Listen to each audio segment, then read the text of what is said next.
വിവാഹ സമ്മാനമായി ബോംബ് അയച്ചു കൊടുത്തു. പാഴ്സല് ആണെന്ന് കരുതി ആ പാഴ്സല് തുറന്നു. വരൻ കൊല്ലപ്പെട്ടു. വരന്റെ ബന്ധുവും കൊല്ലപ്പെട്ടു. വധു പരിക്കേറ്റു. 2018 ഫെബ്രുവരി 20-നുണ്ടായ ഒരു സംഭവമാണ്. അതിന്റെ പ്രതിയെ പോലീസ് അന്വേഷിച്ചു വന്നപ്പം അവിടുത്തെ ഒരു കോളേജ് പ്രിൻസിപ്പളാണ്. പോലീസ് ഈ പാഴ്സൽ അയച്ചു കൊടുത്ത ആളെ അവര് വളരെ ശ്രദ്ധാപൂർവം അന്വേഷണം നടത്തിയാണ് കോളേജ് പ്രിൻസിപ്പളിലേക്ക് എത്തുന്നത്. 2018 ഫെബ്രുവരി 23-ന് സൗമ്യ ശേഖർ സാഹു എന്നൊരാളുടെ വിവാഹം നടന്നു. അയാളൊരു സോഫ്റ്റ്വെയർ എഞ്ചിനീയറാണ്. അയാളുടെ ഭാര്യ റീമ.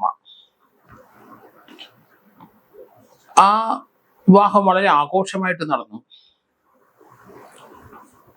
വിവാഹത്തിന് എല്ലാവരും ക്ഷണിച്ചു. സൗമ്യ ശേഖർ സാഹു, അയാളുടെ ബന്ധുക്കളും അയാളുടെ കൂട്ടുകാരും അയാളുടെ സോഫ്റ്റ്വെയർ എഞ്ചിനീയർ ഓഫീസിലെ ആൾക്കാരും എല്ലാവരും ഉണ്ട്. അയാളുടെ അമ്മ അവിടുത്തെ ഒരു കോളേജ് പ്രിൻസിപ്പളായിരുന്നു. ആഘോഷമായി വിവാഹം നടന്നു. അതിനുശേഷം ഒത്തിരി സമ്മാനങ്ങളെല്ലാം ലഭിച്ചു. ഒരു പാഴ്സല് ലഭിച്ചു. ആ പാഴ്സല് അടുത്ത ദിവസം കൗതുകത്തോടെ സൗമ്യ ശേഖർ തൻ്റെ ഒരു ബന്ധുവുണ്ട്, ജപാമണി സാഹു. സൗമ്യ ശേഖർ സാഹു ബന്ധു അമ്മാച്ചനായിട്ട് വരും. സാഹുവും കൂടെ ചേർന്ന് അത് പൊട്ടിച്ചു. അതൊരു ബോംബായിരുന്നു. അത് പൊട്ടിത്തെറിച്ച് അപ്പോൾ തന്നെ സൗമ്യ ശേഖർ സാഹു കൊല്ലപ്പെട്ടു. സൗമ്യ ശേഖർ സാഹുവിന്റെ ബന്ധു സൗമ്യ മണി സാഹു, ജമാ മണി സാഹുവും കൊല്ലപ്പെട്ടു. കൗതുകത്തോടെ ഇതൊക്കെ നോക്കിയിരുന്ന മണവാട്ടി അവർക്ക് സാരമായ പരിക്കുപറ്റു. ഇത് ഒറീസയിലെ ബൊളാങ്കീർ ജില്ലയിലുണ്ടായ സംഭവമാണ്. പട്നാഗഡിയിൽ എന്ന സ്ഥലത്ത് അവിടെ ജ്യോതി വികാസ് ജൂനിയർ കോളേജ് പ്രിൻസിപ്പളാണ് ഈ കടുംകൃത്യം ചെയ്തത്. അയാളേക്ക് അന്വേഷണം വരാൻ വളരെ നാളുകളെടുത്തെങ്കിലും പിടിക്കപ്പെട്ടു. അയാള് സ്വന്തമായിട്ട് ഒരു ബോംബ് ഉണ്ടാക്കി. നമുക്കറിയാം, ഇപ്പം സോഷ്യൽ മീഡിയയില് നമുക്ക് എന്ത് സാധനങ്ങൾ വേണേലും ഉണ്ടാക്കാനും അത് പ്രിപ്പയർ ചെയ്യാനൊക്കെ കഴിയും. അതിൻ്റെ എല്ലാ പ്രോസസ്സും സോഷ്യൽ മീഡിയയിൽ നമുക്ക് ലഭിക്കും.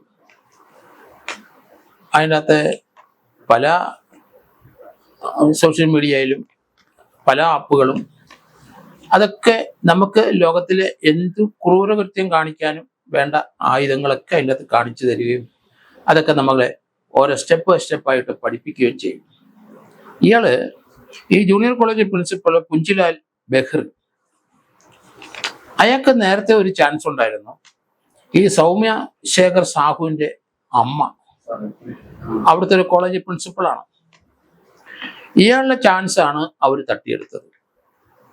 അതിനുശേഷം ഇയാൾ പാടുപെട്ടിട്ട് അടുത്ത കാലത്ത് ഒരു ജൂനിയർ കോളേജ് പ്രിൻസിപ്പളുമായി.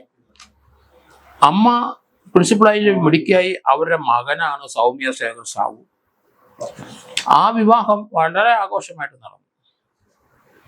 അവരെ ഒരു പാഠം പഠിപ്പിക്കണമെന്ന് ഈ ജൂനിയർ കോളേജ് പ്രിൻസിപ്പൾ തീരുമാനിച്ചു. അതിന് അദ്ദേഹം എങ്ങനെയാണ് ബോംബ് ഉണ്ടാക്കുന്നതെന്ന് കണ്ടുപിടിച്ചു. അങ്ങനെ തന്നെ നല്ല ഒരു ബോംബുണ്ടാക്കി. അതൊന്ന് പൊട്ടിച്ച് പലതും നോക്കി. അത് വളരെ കോമ്പാക്റ്റായ ചെറിയ ഒരു ബോക്സിനകത്താക്കി.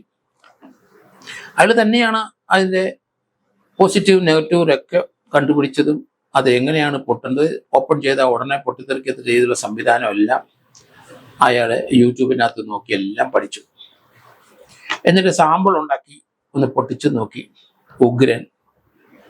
ഇത് പൊട്ടിച്ചാല് ഇതിന്റെ കവർ ഓപ്പൺ ചെയ്യുമ്പോൾ തന്നെ പൊട്ടണം. ആ രീതിയിലുള്ള സാങ്കേതിക വിദ്യ അയാൾ കണ്ടെത്തി. അയാൾ തന്നെ ആരും അറിയാതെ അതെല്ലാം ചെയ്തു. അത് പാഴ്സലാക്കി. മറ്റൊരു കള്ളപ്പേരില് അയാള് അത് പോസ്റ്റ് ഓഫീസിൽ കൊണ്ടുപോയി കൊടുത്തു. ആ സാധനം അവർ ചോദിച്ച ആർക്കാണ്? അതെൻ്റെ ഒരു സുഹൃത്തിന് തന്നെയാണ്. അതെന്താണ്? അതിൻ്റെ അത് കേക്കാണ്. അവരത് വിശ്വസിച്ചു. പോസ്റ്റിൽ കിട്ടി. അടുത്ത ദിവസം ആ വിവാഹം കഴിഞ്ഞ ശേഷം പല സാധനങ്ങൾ ഇതുപോലെ പാഴ്സൽ വന്നെല്ലാം പൊട്ടിച്ച കൂട്ടത്തിൽ ഇതും അവർ പൊട്ടിച്ചു. അങ്ങനെയാണ് അവർ കൊല്ലപ്പെടാനുള്ള കാരണം. സൗമ്യശേഖറിനെ ശിക്ഷിച്ചത് സൗമ്യശേഖറിന്റെ കൊല്ലപ്പെട്ട കേസിനകത്ത് ശിക്ഷിച്ചത് പുഞ്ചിലാൽ മെഹറിൻ എന്ന പ്രിൻസിപ്പളാണ് ഈ സംഭവം നടത്തിയത്. അയാള് കൃത്യമായി പ്ലാൻ ചെയ്തനുസരിച്ച് കാര്യങ്ങൾ നീങ്ങി. മറ്റൊരാളുടെ പേരിൽ ഈ പാഴ്സൽ അവിടെ എത്തിച്ചു. ഇയാളിലേക്ക് വരുമെന്ന് വിചാരിച്ചില്ല. പക്ഷേ അയാളുടെ ആ സ്ഥലത്ത് നിന്ന് വളരെ ദൂരെ മറ്റൊരു സ്ഥലത്ത് പോയിട്ടാണ് അയാൾ ഇത് പാഴ്സൽ അയച്ചത്. ഏതായാലും പുഞ്ചിലാൽ മെഹറിനെ ഈ ഒരു സംഭവം അയാളിലേക്ക് എത്തുമെന്ന് അയാൾ ഒരിക്കലും പ്രതീക്ഷിച്ചില്ല. ആ അന്വേഷണം വളരെ കൃത്യമായിരുന്നു. സൗമ്യശേഖർ കൊല്ലപ്പെടാനും ജമാ മണി സാഹു കൊല്ലപ്പെടാനും കാരണം ഈ എക്സ്പ്ലോസീവ് സബ്സ്റ്റൻസ് തന്നെയെന്ന് പോലീസ് കണ്ടെത്തി. അന്വേഷണം മുന്നോട്ട് പോയി. ഇയാളിലേക്ക് അന്വേഷണം വന്നു. വിധി പട്നാഗഡ് അഡീഷണൽ സെഷൻസ് കോടതിയുടെയാണ്. കൊല്ലപ്പെട്ട സോഫ്റ്റ്വെയർ എഞ്ചിനാണ്, റയറസ്റ്റ് ഓഫ് റയർ കേസാണെന്നൊക്കെ വാദിച്ചെങ്കിലും കോടതി അയാൾക്ക് ജീവപര്യന്തം കൊടുത്തു.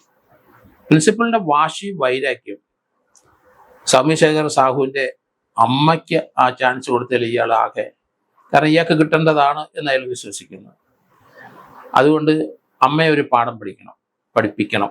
അത് ആ വൈരാഗ്യമാണ് അയാളെ അമ്മയോടല്ല കാണിച്ചത്, അവരുടെ മകനോട്. അത് കല്യാണം കഴിച്ചതിൻ്റെ അടുത്ത ദിവസം തന്നെ അയാൾ കൊല്ലപ്പെടുകയും ചെയ്തു. ആ ഭാര്യ റീമ പരിക്കേറ്റ ആശുപത്രിയിലാണ്. അയാൾ ഒരു അങ്കിളായിട്ട് വരുന്ന ഒരു ബന്ധുവും കൂടെ കൊല്ലപ്പെട്ടു. ഇതുപോലെയുള്ള സംഭവങ്ങൾ കാണുമ്പോൾ നമ്മൾ ആ വൈരാഗ്യത്തിൻ്റെ തോത്. അയാൾ നല്ല വിദ്യാഭ്യാസമുള്ളതാണ്, ഒരു കോളേജ് പ്രിൻസിപ്പളാണ്, ജൂനിയർ കോളേജ്. പക്ഷെ അതാകാനായിട്ട് വളരെ സമയമെടുത്തെങ്കിലും ആ സൗമ്യശേഖരന്റെ അമ്മ അവർക്ക് പ്രിൻസിപ്പൽ സ്ഥാനം കൊടുത്തു. അവർ സ്വാധീനം ഉപയോഗിച്ചിട്ട് തന്നെ പ്രിൻസിപ്പൽ സ്ഥാനം കൈക്കലാക്കിയിട്ടുണ്ടാവാം. വേദനയോടെ ഇയാൾ അത് കഴിഞ്ഞുകൂടിയിട്ടെങ്കിലും അവസാന കാലഘട്ടമൊക്കെ ആയപ്പോൾ ഇയാൾ ഒരു ജൂനിയർ കോളേജിന്റെ പ്രിൻസിപ്പളായി, സീനിയോറിറ്റി അനുസരിച്ച്. ഇതാണ് വൈരാഗ്യത്തിന് കാരണം. അയാളുടെ മകനെ തൻ്റെ എതിർകക്ഷിയായി കോളേജ് പ്രിൻസിപ്പളായി ചാർജ് എടുത്ത ലേഡിയുടെ മകനെ തന്നെ കൊല്ലാനായിട്ട് പാഴ്സല് അയച്ചു കൊടുത്തത്. അയാൾക്കറിയാം ഇത് തുറക്കുന്ന അയാളുടെ ഭാര്യയും പുതുമണവാട്ടിയും മണവാളനെയും കൊല്ലാൻ തന്നെയായിരുന്നു അയാളുടെ തീരുമാനം. പക്ഷേ കാര്യങ്ങൾ കൈവിട്ടു പോയി. ആ പെൺകുട്ടിക്ക് പരിക്കേറ്റു, ആ പ്രിൻസിപ്പളിന്റെ മകൻ കൊല്ലപ്പെട്ടു, ബന്ധുവും കൊല്ലപ്പെട്ടു.